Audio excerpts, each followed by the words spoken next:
ಕೂಬಾ ಸೋಲಿಸಬೇಕು ಬೇಡ. ಏನ್ ಮಾಡಿದ್ದಾರೆ ಕೂಬಾ? 10 ವರ್ಷ ಲೋಕಸಭಾ ಸದಸ್ಯರಾಗಿದ್ದಾರೆ, ಕೇಂದ್ರದಲ್ಲಿ ಮಂತ್ರಿ ಆಗಿದ್ದಾರೆ. ಏನ್ ಮಾಡಿದ್ದಾರೆ? ದಯಮಾಡಿ ಈ ಸಾರಿ ಮನೆಗೆ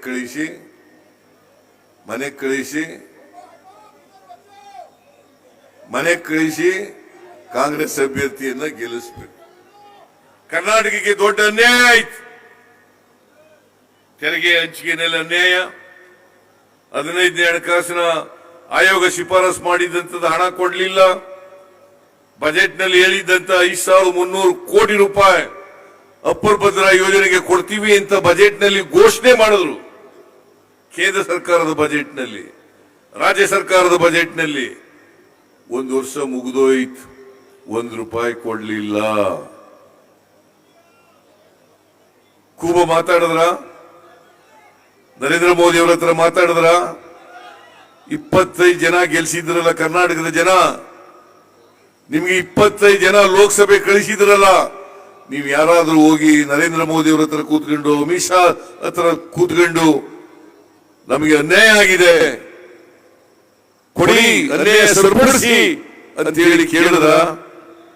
ನರೇಂದ್ರ ಮೋದಿ ಅವರ ಹತ್ರ ಇವರು ಯಾರು ಕೂಡ ಮಾತಾಡಕ್ಕೆ ಎದುರುತ್ತಾರೆ, ಗಡಗಡ ಗಡಗಡ ಅಂತ ನಡುತ್ತಾರೆ. ಇಂಥವನ್ನ ಕಳಿಸಿದ್ರಲ್ಲ ಲೋಕಸಭೆಗೆ. ಕರ್ನಾಟಕದಲ್ಲಿ ಭೀಕರವಾದ ಬರಗಾಲ ಇದೆ.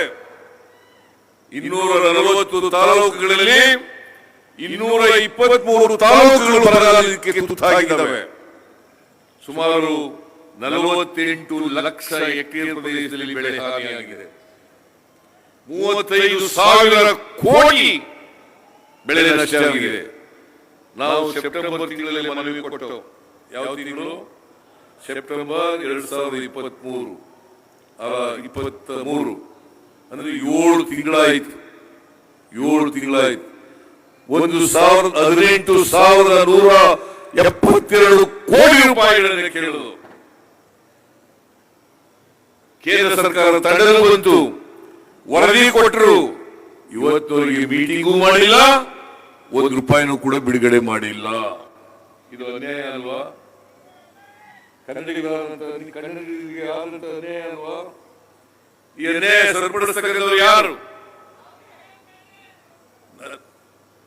ನಮ್ಮ ಮಂತ್ರಿಗಳು ಪ್ರಿಯಾಂಕ್ ಖರ್ಗೆ, ಕೃಷ್ಣ ಬೈರೇಗೌಡ, ಚಲುವರಾಯಸ್ವಾಮಿ ಅವರನ್ನು ಕಳಿಸಿದ ದಿಲ್ಲಿಗೆ ಸಂಬಂಧಪಟ್ಟಂತ ಮಂತ್ರಿಗಳನ್ನು ಭೇಟಿ ಮಾಡಿ ಅಂತ ಹೇಳಿ. ಅವ್ರು ಹೋಗಿ ಗ್ವಾಗರದ್ರು ಕೂಡ ಏನು ಕೊಡ್ಲಿಲ್ಲ. ಸ್ವತಃ ನಾನೇ ಹೋದೆ. ಡಿಸೆಂಬರ್ 19ನೇ ತಾರೀಕು ಪ್ರಧಾನಮಂತ್ರಿಗಳನ್ನ ಭೇಟಿ ಮಾಡಿದೆ. ಪ್ರಧಾನಮಂತ್ರಿಗಳಿಗೆ ಕರ್ನಾಟಕದಲ್ಲಿ ಇರ್ತಕ್ಕಂಥ ನಮ್ಮ ರೈತರು ಅನುಭವಿಸ್ತಾ ಇರ್ತಕ್ಕಂಥ ಕಷ್ಟಗಳನ್ನೆಲ್ಲ ವಿವರಿಸಿದೆ. ಹೇಳ್ರಿ ಸಂಬಂಧಪಟ್ಟವರಿಗೆ ಪರಿಹಾರ ಕೊಡಿಸ್ರಿ NDRF ನಿಂದ ಅಂತ ಹೇಳಿದೆ. ನರೇಂದ್ರ ಮೋದಿ ಅವರು ಹೇಳಿದ್ರು, ತಕ್ಷಣ ಹೇಳ್ತೀನಿ, ಕೊಡಿಸ್ಕೊಡ್ತೀನಿ ಅಂತ ಹೇಳಿದ್ರು. ಡಿಸೆಂಬರ್ 20ನೇ ತಾರೀಕು ನಾನು ಕೃಷ್ಣ ಬೈರೇಗೌಡ ಇಬ್ರು ಭೇಟಿ ಮಾಡೋದು ಅಮಿತ್ ಶಾ ಅವರನ್ನ.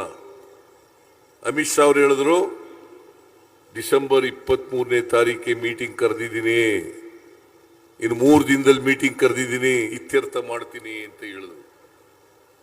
ಇವತ್ತಿನವರೆಗೆ ಮೀಟಿಂಗು ಕರೀನಿಲ್ಲ, 1 ರೂಪಾಯಿನೂ ಕೊಡ್ಲಿಲ್ಲ.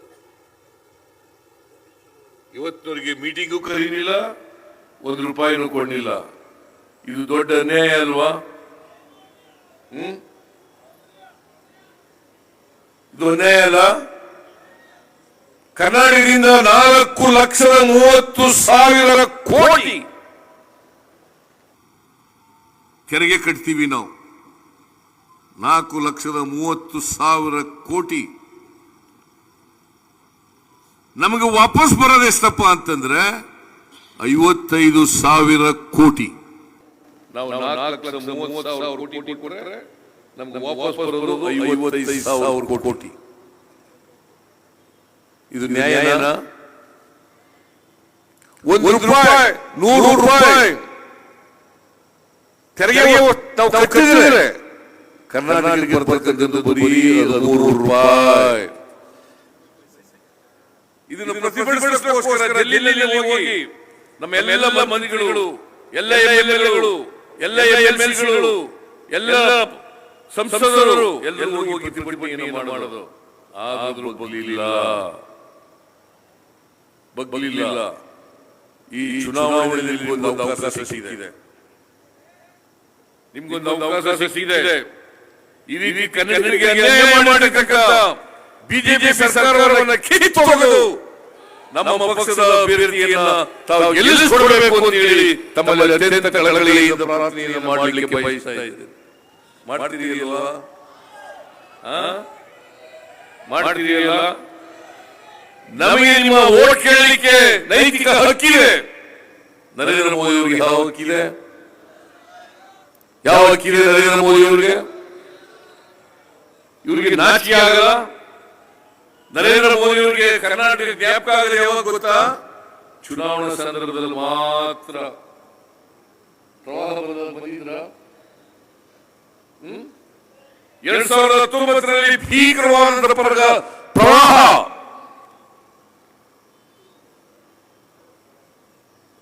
ಆಗ ಯಡಿಯೂರಪ್ಪನವರೇ ಮುಖ್ಯಮಂತ್ರಿ. ಆಗ ನರೇಂದ್ರ ಮೋದಿ ಅವರು ಕರ್ನಾಟಕಕ್ಕೆ ಬರಲಿಲ್ಲ. ಇವತ್ತು ಭೀಕರವಾದ ಬರಗಾಲ. ಕನ್ನಡಿಗರ ಕಷ್ಟ ಸುಖ ಏನು, ಕರ್ನಾಟಕದ ಜನರ ಕಷ್ಟ ಸುಖ ಏನು ಅಂತ ಕೇಳಲಿಲ್ಲ. ಇವತ್ತು ವೋಟ್ ಕೇಳಕ್ಕೋಸ್ಕರ ಬಂದಿರ್ತಾರೆ ಇಲ್ಲಿ ಕರ್ನಾಟಕಕ್ಕೆ. ಯಾವ ಮುಖ ವೋಟ್ ಕೇಳ್ತಾರೆ ಇವರು? ಹೇಳಿ ನೋಡೋಣ. ನಾವು ಸತ್ಯವನ್ನು ಜನರ ಮುಂದೆ ಹೇಳ್ತಾ ಇದ್ದೀವಿ. ನೀವು ನಮ್ಮ ಕಾರ್ಯಕರ್ತರು ಸತ್ಯವನ್ನು ಜನರಿಗೆ ತಿಳಿಸತಕ್ಕಂಥ ಕೆಲಸವನ್ನು ಮಾಡಬೇಕು. ಬಿಜೆಪಿಯವರು ಬರೀ ಸುಳ್ಳು ಹೇಳ್ತಾರೆ. ಸ್ವತಂತ್ರ ಭಾರತದಲ್ಲಿ ಇಷ್ಟೊಂದು ಸುಳ್ಳು ಹೇಳ್ತಕ್ಕಂಥ ಪ್ರಧಾನಮಂತ್ರಿ ಇಲ್ಲಿವರೆಗೆ ಯಾರು ಬಂದಿರಲಿಲ್ಲ. ಬರೀ ಸುಳ್ಳು.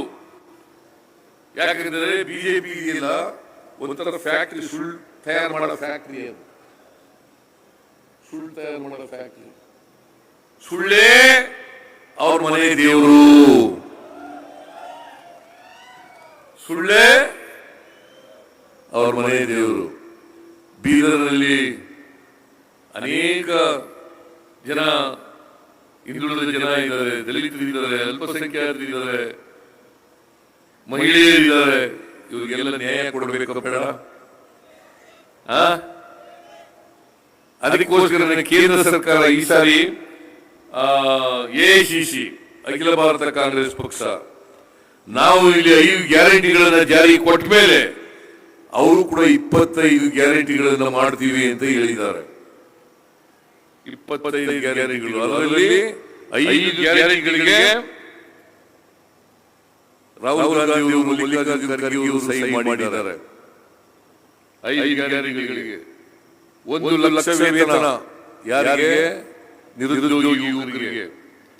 ಸಾಲ ಮನ್ನಾ, ಜಾತಿ ಗಣತಿ, ಪ್ರತಿ ಬಡ ಕುಟುಂಬದ ಮಹಿಳೆಗೆ 1 ಲಕ್ಷ ರೂಪಾಯಿ. ನರೇಗಾದಲ್ಲಿ 1 ದಿನಕ್ಕೆ 400 ರೂಪಾಯಿ. ಎಲ್ಲ ನ್ಯಾಯಗಳನ್ನ ಇವತ್ತು ಘೋಷಣೆ ಮಾಡಿ ಸಹಿ ಮಾಡಿ. ನಾನು ಕೂಡ ಕರ್ನಾಟಕದಲ್ಲಿ ನಾನು DK ಶಿವಕುಮಾರ್ ಗ್ಯಾರಂಟಿಗಳಿಗೆ ಚೆಕ್ಗೆ ಸಹಿ ಹಾಕಿದ್ದು, ಮನೆ ಮನೆಗೆ ಹಂಚಿದ್ದು ಇವತ್ತು ನಾವು ಜಾರಿ ಮಾಡಿದ್ದೀವಿ. ಅದಕ್ಕೆ ಈ ರಾಜ್ಯದ ಜನ ನಮ್ಮ ಮೇಲೆ ವಿಶ್ವಾಸ ಇಟ್ಟಿರ್ತಕ್ಕಂಥದ್ದು, ನಂಬಿಕೆ ಇಟ್ಟಿರ್ತಕ್ಕಂಥದ್ದು. ಕೇಂದ್ರದಲ್ಲಿ ಕಾಂಗ್ರೆಸ್ ಪಕ್ಷ ಅಧಿಕಾರಕ್ಕೆ ಬಂದ್ರೆ ಮತ್ತೆ 5 ಗ್ಯಾರಂಟಿಗಳನ್ನು ಕೂಡ ಜಾರಿ ಮಾಡತಕ್ಕಂಥ ಕೆಲಸವನ್ನು ಮಾಡ್ತದೆ. ನರೇಂದ್ರ ಮೋದಿ ಅವರು ಸುಳ್ಳು ಹೇಳ್ತಾರೆ ಹೊರತು ಬಡವರು, ದಲಿತರು ಅವ್ರಿಗೆ ಯಾರಿಗೂ ಕೂಡ ಸಹಾಯ ಮಾಡಲ್ಲ. ಅದ್ರ ಜೊತೆಗೆ ಇವತ್ತು ನಮ್ಮ ಸಂವಿಧಾನ ಮತ್ತು ಪ್ರಜಾಸತ್ತೆ